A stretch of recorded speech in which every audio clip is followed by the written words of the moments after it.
नमस्कार, मैं हूं शशि रंजन और आपका बहुत बहुत स्वागत है जनता टीवी में। और आप देख रहे हैं हमारे साथ ये खास कार्यक्रम पब्लिक थर्मामीटर यानी मूड ऑफ उत्तर प्रदेश। अब हम इस वक्त गाजियाबाद में हैं। अगर आप दिल्ली से चलें तो यूपी इंटर करने के लिए बहुत सारे रास्ते हैं। एक गाजियाबाद के होते हुए भी आप अंदर यूपी में जा सकते हैं। पहले चरण का जिन इलाकों में मतदान है उन इलाकों में गाजियाबाद आता है। पहले चरण के लिए मतदान 10 फरवरी को है और कुल 58 यानी 58 सीटों पर लोग यहाँ के जो वोटर हैं वो मत डालेंगे। अगर आप पिछले चुनाव का पे नज़र डालें, उसके रिजल्ट्स पे नज़र डालें तो 58 यानी 58 में 53 सीटें बीजेपी के पास थी। जो चुनावी विश्लेषक हैं, जो चुनाव विश्लेषक हैं या जानकार हैं, वो ये कहते हैं कि लखनऊ की सल्तनत पर अगर बैठना है तो पश्चिमी उत्तर प्रदेश और पूर्वांचल इन दो इलाकों पे पकड़ बहुत मजबूत होनी चाहिए। पिछली बार जो बीजेपी का जलवा रहा, उस जलवे में पश्चिमी उत्तर प्रदेश ने बीजेपी का जबरदस्त तरीके से साथ निभाया था। अब आप इसका अंदाजा लगा लीजिए कि जो पहले चरण में 58 सीटें 58 सीटों पे जहां पे पोलिंग होनी है, उनमें से 53 सीटें बीजेपी की झोली में थी। अब पश्चिमी उत्तर प्रदेश को इस बार या हर बार आपको एक नज़र से देखनी होती है। हिंदुस्तान में चुनाव के वक्त जात सबसे इम्पॉर्टेंट चीज़ है, यानी जातीय समीकरण। पश्चिमी उत्तर प्रदेश में 10 मार्च को जब नतीजे आएंगे तो क्या हिसाब किताब रहेगा, ये बहुत कुछ निर्भर करेगा यहाँ की जो जातीय समीकरण है और उसके गोलबंदी, यानी जाट, जाटव और मुस्लिम। अगर आप इतिहास पर नज़र डालें, चुनावी इतिहास पर तो माफ़ कीजिएगा, तो इन तीनों जो समुदाय हैं या जातियां हैं या जो भी कह लीजिए समुदाय, इनके बीच में 36 का आंकड़ा रहा है और वर्चस्व की लड़ाई रही है। अब जब उत्तर प्रदेश में एक गोलबंदी का दौर चल रहा है और 2019 के बाद पूरे हिंदुस्तान में जहाँ जहाँ चुनाव हुए, चाहे आप पिछली बार बिहार का देख लें या उसके पहले का जो बिहार जब नीतीश और लालू का गठबंधन हुआ था, या अभी जो पश्चिम बंगाल में चुनाव हुए या फिर दिल्ली में जब चुनाव हुए, तो लोग या तो इस पार हैं या उस पार हैं। और उसमें सीधा सीधा गोलबंदी इस तरीके से हो जाती है कि इलेक्शन बाइपोलर हो जाता है, यानी 1-to-1 फाइट की स्थिति हो जाती है। अब पश्चिम उत्तर प्रदेश में जब हम थर्मामीटर लगाएंगे तो हम ये समझने की कोशिश करेंगे कि क्या चुनाव बाइपोलर हो रहा है, क्या या तो आप इस पार हैं या उस पार हैं वाली स्थिति में हैं, या डिवीज़न ऑफ वोट है। अब हम गाजियाबाद से कहानी शुरू करेंगे। गाजियाबाद से जो सिटिंग एमएलए हैं वो बीजेपी के हैं, मंत्री हैं, कद्दावर नेता हैं, तमाम चीज़ें सही हैं। और ये हमारे पीछे घंटा घर है, जवाहर गेट नाम भी हो गया है। अब ये घंटा 10 तारीख को किसका बजता है, ये देखना बहुत दिलचस्प होगा। हमारा काम तो है ये थर्मामीटर लगा देना, टेम्परेचर नोट करना आपका काम है। और देखते हैं फिर 10 मार्च को नतीजे आएंगे और उसके बाद होली है, कहाँ गुलाल उड़ता है और कहाँ मातम होता है। तो आइए शुरू करते हैं। ये थर्मामीटर आप जानते हैं बड़ा कमाल का चीज़ है और 10 मार्च को इस थर्मामीटर का असर भी आपको दिखेगा। कुछ लोग हैं इधर, यहीं से हो भैया आप लोग? हैं, यहीं के वोटर हैं? हैं? इस बार फिर चुनाव है, हर 5 साल पे होता है। बीजेपी की आएगी सरकार। बीजेपी की आएगी। क्यों? अच्छा काम कर रही है, बढ़िया काम कर रही है। बढ़िया काम कर रही है, हैं? देश के लिए बड़ा काम कर रही है, गरीब आदमी के लिए अच्छा काम कर रही है। तो देश के नाम पे वोट देंगे या प्रदेश के नाम पे? देश के नाम पे। देश के नाम पे? देश के नाम पे। प्रदेश के नाम पे नहीं देंगे? देश के नाम पे। क्यों, योगी जी से मोहब्बत नहीं है? उनसे मोहब्बत अलग है। हाँ। देश बहुत बड़ा है हमारा। तो आप तो वोट देंगे अपने राज्य के, राज्य के लिए अलग है। हाँ। लेकिन देश हमारा बहुत बड़ा है। देश तो देश के लिए वोट नहीं पड़ रहा है, वोट तो पड़ेगा आपके यूपी प्रदेश के लिए। हाँ। प्रदेश भी अच्छा है। हाँ। जब हमारा देश अच्छा रहेगा हाँ। तो प्रदेश से अच्छा रहेगा। मतलब योगी जी नहीं, मोदी जी के नाम पे वोट देंगे? नहीं, हाँ। दोनों के नाम पे दूंगा। अच्छा, दोनों के नाम पे देंगे, 50-50 अपने आप देना है, है? अपने धर्म अपने साथ देना है। हाँ। किसी को अपने किसके क्या अपना मेरे मन में क्या आते रहे हाँ। मन में वो ये चीज तो मैं पूछ ही नहीं रहा हूँ कि आप किसको वोट देंगे, बस तो। मैं तो पूछ रहा हूँ कि रोज ही हनुमान मंदिर की खाते हैं। हाँ। अच्छा, आप भी यहीं से हैं? हाँ, क्या आपको लगता है? ये सरकार सर बीजेपी की है। सरकार बीजेपी की? हाँ, बीजेपी का क्या है, गुंडा राज खत्म है, हाँ। हर चीज खत्म है। हाँ, तो बीजेपी के फेवर में है। और कोई है आप लोग? हाँ, सब जाई में। हाँ? हाँ? बीजेपी में है। जिंदाबाद है। जिंदाबाद। जिंदाबाद है। आप? जो रोया है वो पिछले के लिए रोया है। हाँ। अगाड़े तो देख ही रहा है, अगाड़े होना क्या है। हाँ। ऐसा ही होगा। हाँ। नीलमिलित हो जाएगा कहानी। हाँ? नीलमिलित हो जाएगी कहानी। हाँ, मतलब समझा नहीं मैं। आपने समझे, वोट का अधिकार हमारा हैगा। हाँ। और देंगे। हाँ। जो करेगा वो सोते हैं पक्के में, तो हम सोते हैं कच्चे में। अच्छा। हाँ जी, उसको देंगे जो हमें पक्के में लुटाएगा। कौन आपको लगता है कि आपको पक्के में ले जा सकता जो है? पिछला वाले जो सरकार है वो भी तो थी, वो भी आदमी है, कोई अब वो नहीं है। वो पिछला में तो मायावती भी थी और अखिलेश भी थे और अभी योगी हैं, सब पिछला ही है। जहाँ घूमेगा हाथी वहीं घूमेगा झंडा हमारा। अच्छा, हाथी। हाँ। हाथी पे चढ़ के लखनऊ जाना है? बिल्कुल। है? हाँ जी। अच्छा, कमल का फूल खिलेगा। कमल का फूल खिलेगा। कमल का फूल खिलेगा। हाँ। जय श्री राम। जय श्री राम। ठीक, तो ये है। आप भी यहीं से हैं सर? हाँ जी। तो इस बार लखनऊ हाथी, साइकिल, कोई नहीं कमल आने का वाला, फूल। योगी आएगा। जय श्री राम। कमल योगी का फूल। हाँ जी। है? हाँ, और कोई है ही नहीं टक्कर पे। कोई जय टक्कर श्री में राम। नहीं है। हाँ, योगी सुन जी लिया। आएंगे। हाँ, हाँ। ठीक है। आप भी सर यहीं से हैं? हाँ जी। अच्छा, तो इस बार लखनऊ किसकी सवारी जाने वाली है? कमल के अखिलेश फूल की जाएगी। अखिलेश। हाँ? अखिलेश साइकिल। साइकिल बीजेपी जाएगी? ने तो देश ही फेंक दिया। अच्छा। बीजेपी ने पूरा देखो, रेल का 2 रुपए का टिकट 30 का कर दिया। हाँ। तेल देखो सरसों का हाँ। 300 रुपए कर दिया। हाँ। नौकरी ना दे रहा, महंगाई कोरोना में मार दिया, डॉक्टर नहीं, दवाई नहीं, हाँ। हिसाब नहीं, पूरा देश ही फेंक रहे हैं। तो आपको लगता है साइकिल से काम हो जाएगा? साइकिल तो हो जाएगा, पेट्रोल नहीं होगा साइकिल चलेगी। अच्छा। पेट्रोल का 100 रुपए लीटर कहाँ चलाएगा? हाँ। कहाँ? बिजली का कुछ नहीं, महंगाई तो सब। ये तो सब लोग कह रहे हैं कि बीजेपी है। बीजेपी भूल जाएगी, अब 10 तारीख को पता लग जाएगा बीजेपी कहाँ भाग जाएगी। हाँ।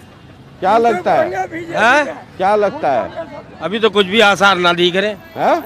किसी के भी ना दिख रहे अभी तो। अभी कोई नहीं पहुंचेगा भाजपा लखनऊ? तो आनी नहीं आई। भाजपा नहीं आएगी? ना।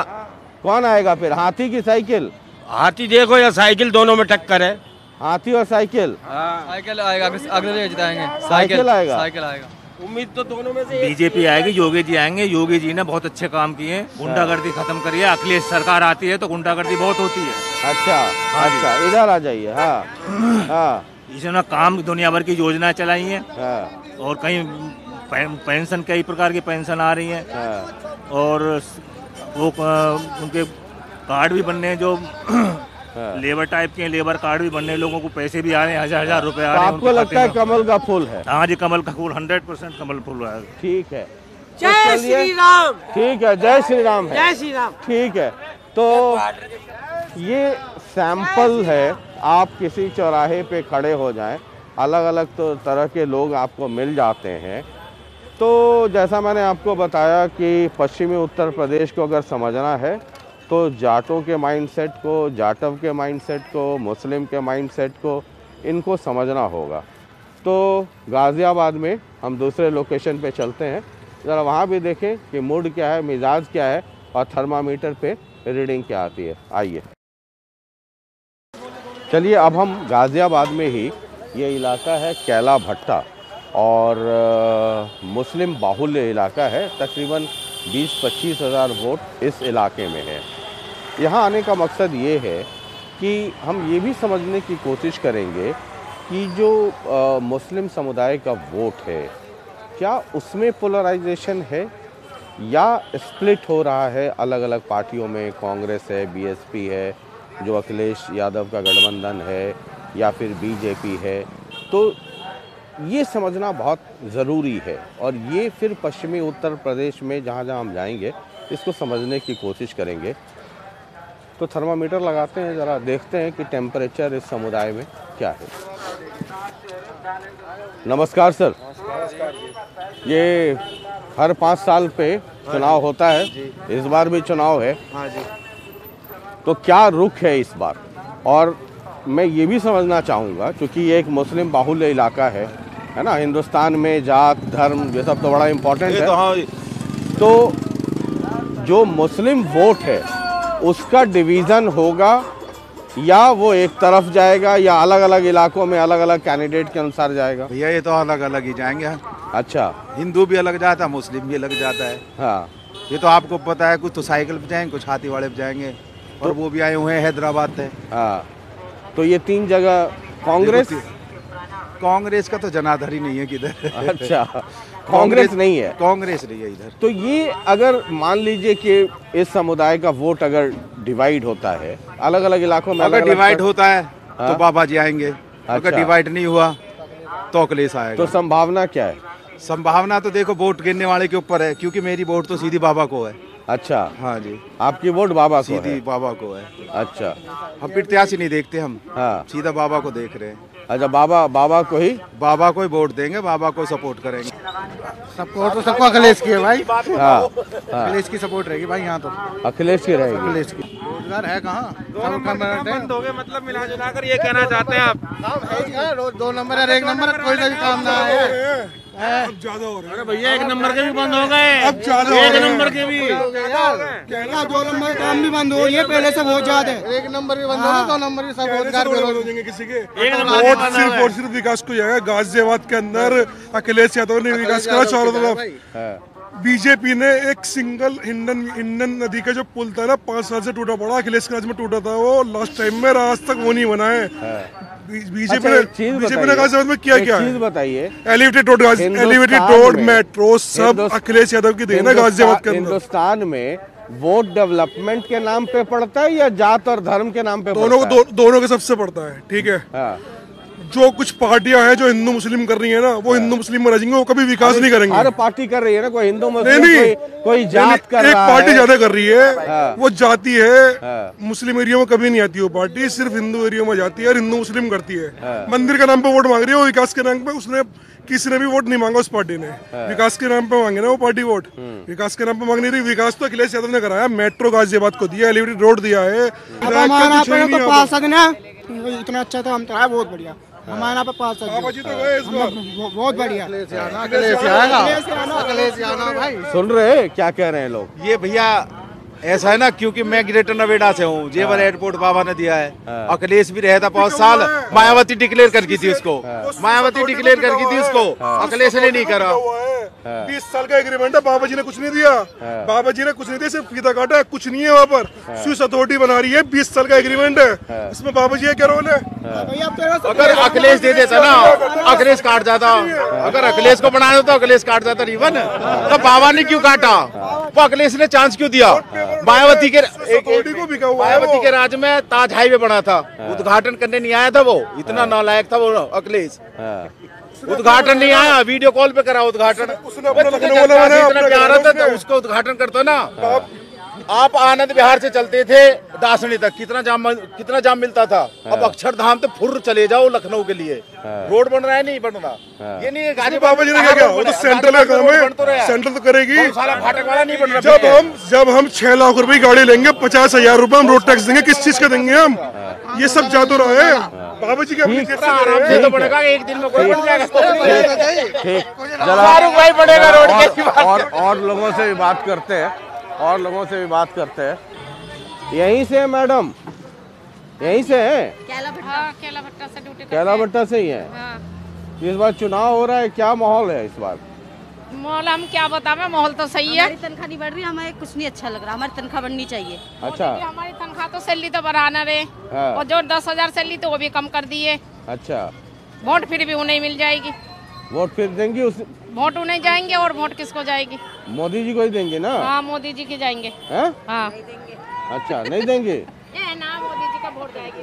अच्छा, चलिए एक और इलाके में चलते हैं, जरा देखते हैं और समझते हैं कि उन इलाकों में स्थिति क्या है। चलिए, हम गाज़ियाबाद में ही हैं और ये कैलाश नगर इलाका है और तकरीबन 17-18 हज़ार वोट हैं यहाँ पर और जाटव बहुल इलाका है।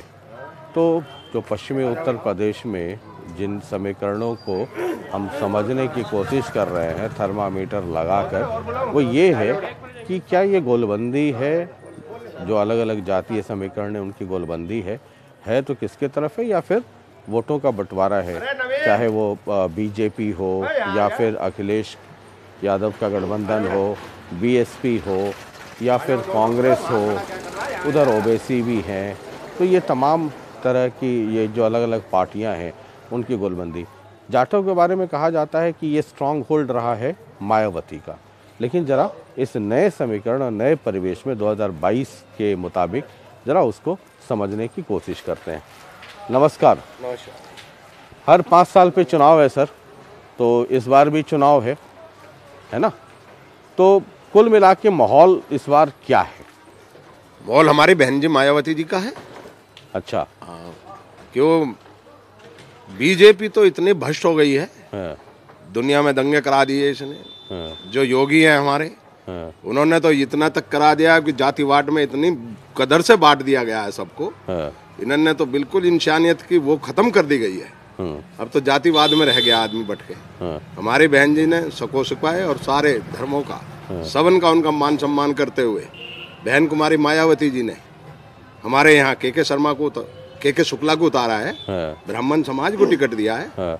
तो उधर हमारे लैंडपार क्षेत्र में कभी नहीं मिला 50 सालों में। उधर अखिलेश ने आपके समाज से, उस गठबंधन से आपके समाज के आदमी को कैंडिडेट बना दिया। उन्होंने भी उतारा है जी, मगर ये तो एक देख के उतारा गया है। हमने तो शुरू से ही अपने सारे सब धर्मों को और सबको समाज को एक को मानते हुए। जाटव के बारे में ये कहा जाता है कि स्ट्रॉन्ग होल्ड रहा है मायावती का, जी है ना?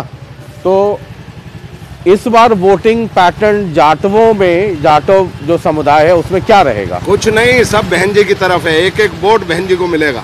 आप लोग भी यही से हैं? हाँ, जाटव समाज से हैं जी। क्या भाई साहब तो बता रहे हैं कि मायावती जी के साथ हैं, आपका क्या है? जाटव को लोग कमजोर मानते हैं, साइलेंट वोटर माना जाता है। बहन जी का सिंबल देखते हैं, कैंडिडेट से कोई फर्क नहीं पड़ता। और रही बात जाटव की, यदि बीजेपी भी जाटव उतारती है तो की जगह जाटव तब भी नहीं जाता, क्योंकि जाटव के आत्मसम्मान की लड़ाई है। 2 अप्रैल के मुकदमों में जगह जगह कम से कम हजारों जाटव फंसे हुए हैं। बीजेपी का एक भी उम्मीदवार उन्हें छुड़ाने को नहीं आया था, न FIR हुई, एक FIR तक नहीं कटवाई। इस मोहल्ले के अंदर जितना भी जाटव समाज है, देखो मैं निष्पक्ष बात कहूँगा, 2-4% ही छिटक रहा है और 2-4% हर जगह है, हर समाज में है। मुस्लिम 100 कहीं नहीं होता, 100 कहीं नहीं होता है। Majority of Jatav should go BSP candidate. ये सुन रहे हैं आप? मैं सारी बात सुन रहा हूँ और मैं भी जाटव समाज से बिलोंग करता हूँ। और ऐसा कुछ नहीं है कि बीजेपी जो है सपोर्ट नहीं करती है जाटव समाज को। मैं भी भाजपा से और लोग से जुड़ा हूँ, यहाँ से सब जो हमारे सम्मानित लोग हैं सबसे जुड़ा हुआ हूँ। भाजपा में जो अभी भैया ने बोला था कि सारा जो वोट बैंक है जाटव समाज का वो बीजेपी पे नहीं जा रहा है, ऐसा कुछ नहीं है। 10 तारीख को जब सामने रिजल्ट आएगा तो दूध का दूध पानी का पानी हो जाएगा। और रही बात मुद्दों की, कि भाजपा सरकार ने कभी भी ये किसी को कभी फील नहीं कराया कि जाति देख के वो किसी के लिए कोई योजना ला रहे हैं। अब आवास योजना हो गया, उज्ज्वला योजना हो गया, जितने भी योजनाएं हैं सारी सबको दे रहे हैं, उसमें कोई जात बिरादरी नहीं है। तो ऐसा नहीं है, जाटव समाज भी बहुत परिवर्तन में है और समाज में जो है विकास चाहता है। उसी मुद्दे पर जाटव समाज भी इस बार भी, पिछली बार भी दिया था और इस बार ज्यादा बहुमतों से भाजपा को दोबारा से प्रचंड बहुमत से सरकार को लाएगा। मैं एक सवाल करना चाहता हूँ जरा भैया से। भैया बीजेपी का पक्ष रख रहे हैं तो उनसे मेरा एक छोटा सवाल है, युवा हूँ, युवा की बात रखना चाहता हूँ। अगर बीजेपी हमारे भारतीय युवाओं का साथ दे रही होती तो उन्होंने SC ST के बच्चों के जो स्कॉलरशिप बेस पे एडमिशन होते थे वो 2019 में योगी जी ने स्कॉलरशिप बेस पे एडमिशन रद्द कर दिए हैं। अब आप पहले पूरी फीस जमा कीजिए, BTech BBA BCA, मैं खुद BTech हूँ, मैंने BTech करी, 2019 में उससे फीस मांग ली कि पहले आप फीस जमा कीजिए, उसके बाद आपको एडमिशन दिया जाएगा या फिर उसके बाद आपको एग्जाम देने दिएंगे। जबकि पहले क्या होता था, पहले हमारा एडमिशन ले लिया, जब स्कॉलरशिप आएगी तब वो आपको फीस देनी है। अगर वो बच्चों को इतना ही आगे बढ़ाना चाह रही है, शिक्षा को इतना मजबूत करना चाह रही है, SC ST समाज को इतना मजबूत करना चाह रही है, तो योगी जी ने ये योजना क्यों रखी? देखिए मैं बताता हूँ कि मैं भैया से पूछना चाहता हूँ कि कितने साल हमारे जो है भाजपा को यहाँ पर आए हुए हैं। भैया बताइए आप, 4.5 से 5 साल हो गए। क्या जो अब से पहले सरकारी थी उनका आप मुझे ब्यौरा दे दीजिए, उसने कितना काम करा है, शिक्षा पे काम किया है या पूछ रहा हूँ, स्कॉलरशिप पे जवाब नहीं भैया। तो मैं उसी मुद्दे पे आ रहा हूँ। स्कॉलरशिप 10 मुकदमे लग रहे हैं भाई साहब, उस मुकदमे में भी हैं 2 अप्रैल के एक मुकदमे में भी किसी जाटव पे एक सिंगल मुकदमा हटा हो तो बताइए, आरक्षण से संबंधित मुकदमा ये भाजपा के बैठे, एक सिंगल FIR 144 भी हटवा दियो किसी पे तो बताओ। आप कह रहे हो कि बीजेपी ने 5 साल में क्या करा, आप मुझे एक सुविधा बता दो जनता के लिए। भाई क्या नहीं करा भाजपा ने, ये आप बता दो। आप योजना के तहत जिनके घर में छतें नहीं थी आप उनको छतें दी हैं सरकार ने। सबसे पहले किसने सरकार ने दे दिया? आप कौन से क्षेत्र में रहते हो? मैं कैलाश नगर में रहता हूँ। कैलाश नगर में पानी भरा रहता है, पानी विकास की बात कर रहे हैं, सुविधा की बात कर रहे हैं। कहाँ पर मिल रहा है पानी बताओ आप? कहाँ विकास करा है? पानी भर रहा है, विकास योजना आप कह रहे खड्डा में उज्ज्वला बार उज्ज्वला कह रहे हैं, सिलेंडर कितना का बेच रहे हैं? कितने का उतना पैसा जनता से लूट रहे हो। इससे पहले 1400, इससे पहले सरकार ने 1400 रुपए का सिलेंडर लिया है ब्लैक में। 1400 का लिया है आपने, 1400 का। जब 2.5 लाख रुपए ले रहे हैं ना, जब नहीं कह रहे हो, जब 350 रुपए का जब 1400 रुपए का सिलेंडर लिया है। 1 मिनट लूंगा। जिसे कहते हैं कि मोदी योजना सिलेंडर फ्री दे रहे हैं, वो सिलेंडर फ्री है कहाँ? जो सरकार में, कांग्रेस सरकार में 455 355 रुपए का आता था, वो आज 950 रुपए का आ रहा है। वो सिलेंडर 950 का गरीब पर भरा नहीं जा रहा है, गरीब ने तो उठा के सिलेंडर रख दिए। वो आज चूल्हे से रोटी बना रहा है, गोबर चूल्हे से रोटी बना रहा है। ठीक है, सिलेंडर उठा के रख दिए। ये जब आप थर्मामीटर लगाएंगे तो 5-7 मिनट लगता है और उसके बाद वो गर्मी जो है इस पर आप नोट कर सकते हैं। जो हम अलग अलग इलाकों में जा कर के जो माइंडसेट पढ़ने की कोशिश कर रहे हैं और समझने की ये कोशिश कर रहे हैं कि जो बहन जी का ट्रेडिशनल वोट जो उनके साथ है, क्या वो उनके साथ है? अगर ये सैंपल है तो आगे कठिन, डगर बड़ा कठिन है। बाद बाकी हम पूरे यूपी में चल रहे हैं, तो आप देखते रहिए, थर्मामीटर हम लगाते रहेंगे, टेम्परेचर आप नोट कीजिए। बाद बाकी 10 मार्च के बाद देखते हैं कहाँ होली और कहाँ होला होता है, कहाँ गुलाल और कहाँ मातम होता है। बहुत बहुत शुक्रिया, नमस्कार। और जनता टीवी पे मेरे साथ देखते रहिए लगातार मूड ऑफ उत्तर प्रदेश यानी पब्लिक थर्मामीटर। तो फिर इसके बाद हम आपको एक और इलाके में लेकर के चलेंगे। और जो पॉलिटिकल, जो राजनीतिक विश्लेषक हैं वो ये कह रहे हैं कि पश्चिमी उत्तर प्रदेश और पूर्वांचल को अगर आपने सही तरीके से समझ लिया तो 10 मार्च को नतीजे क्या आएंगे ये आप समझ जाएंगे। बहुत बहुत शुक्रिया, नमस्कार। लगातार देखते रहिए जनता टीवी, ताज़ा तरीन खबरों के लिए और यूपी चुनाव से जुड़ी हर खबर के लिए लगातार हमेशा ट्यून करके रखें जनता टीवी। बहुत बहुत शुक्रिया, नमस्कार।